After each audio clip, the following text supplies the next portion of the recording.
berarti. Assalamualaikum warahmatullahi wabarakatuh. Perkenalkan, nama saya Ahmad Dani, NPM 21071181. Jurusan Sistem Informasi. Di sini saya akan menjelaskan tentang teknologi, informasi, dan komunikasi. Materi yang pertama yaitu pengertian konsep teknologi informasi. Teknologi informasi adalah suatu studi perancangan, implementasi, pembangunan, dukungan, atau manajemen sistem informasi berbasis komputer, khususnya pada aplikasi perangkat keras dan lunak. Untuk yang kedua, fungsi konsep teknologi informasi. Yang pertama, menangkap, mengolah, menghasilkan, menyimpan, pencarian, dan transmisi. Yang ketiga, tujuan memecahkan masalah, membuka kreativitas, meningkatkan efektivitas dan efisiensi dalam pekerjaan.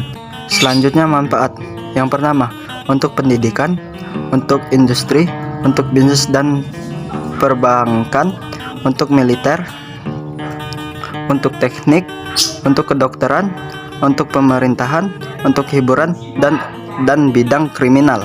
Untuk materi selanjutnya yaitu komponen teknologi informasi.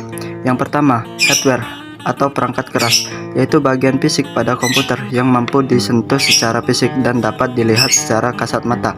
Sebagai contoh yaitu mouse atau keyboard, atau biasa disebut input device. Selanjutnya ada CPU, di dalamnya ada prosesor dan hard disk yang fungsinya sebagai media penyimpanan dan media proses. Kemudian ada monitor sebagai media dan penampil supaya dapat dilihat oleh pengguna, dan masih banyak lagi hardware sesuai dengan fungsinya masing-masing. Yang kedua, software. Jika yang pertama itu perangkat keras, software adalah perangkat lunaknya, yaitu sebuah program aplikasi yang disebut oleh developer. Fungsinya yakni untuk dapat mengoperasikan atau menjalankan suatu perintah secara tidak langsung. Software dapat dibilang sebagai perangkat yang menggerakkan hardware agar bisa bekerja dengan semestinya. Software macam-macam software, misalnya aplikasi browser, aplikasi perkantoran, dan aplikasi lainnya.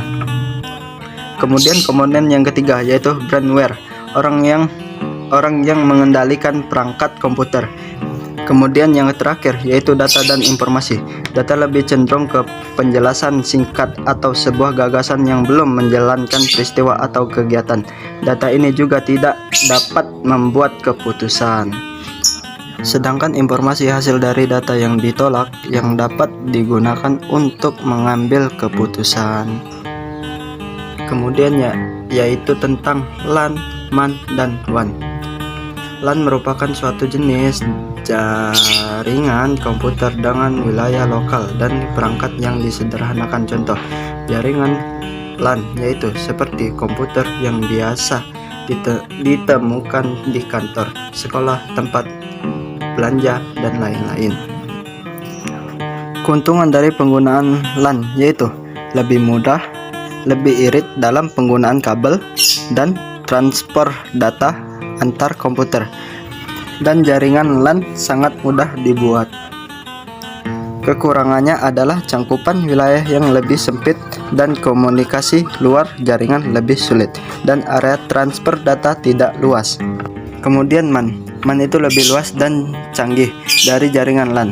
Disebut dengan MAN karena jaringan ini digunakan untuk menghubungkan dari satu kota ke satu kota lain, dan untuk membuat jaringan biasanya digunakan operator telekomunikasi untuk menghubungkan antar jaringan komputer. Keuntungannya, jaringannya lebih luas dan keamanan jaringan jadi lebih baik. Kerugiannya lebih banyak, memakan biaya, dan untuk memperbaiki jaringan MAN dibutuhkan waktu yang cukup banyak. WAN merupakan jenis komputer yang lebih luas dan lebih canggih dari LAN dan MAN. WAN biasanya digunakan untuk menghubungkan antara negara satu dengan yang negara lainnya, atau dari suatu benua ke benua lainnya. Jaringan WAN terdiri dari jaringan LAN, MAN, dan biasanya ditanamkan di bawah tanah atau di bawah laut. Keuntungannya adalah jaringannya lebih luas daripada MAN dan LAN. Kerugiannya adalah bahaya pencurian pada data-data penting. 2. Biasanya perawatannya untuk jaringan WAN lebih mahal dari jaringan LAN dan MAN. Itu saja yang dapat saya sampaikan. Kepada Allah saya mohon ampun. Wassalamualaikum warahmatullahi wabarakatuh.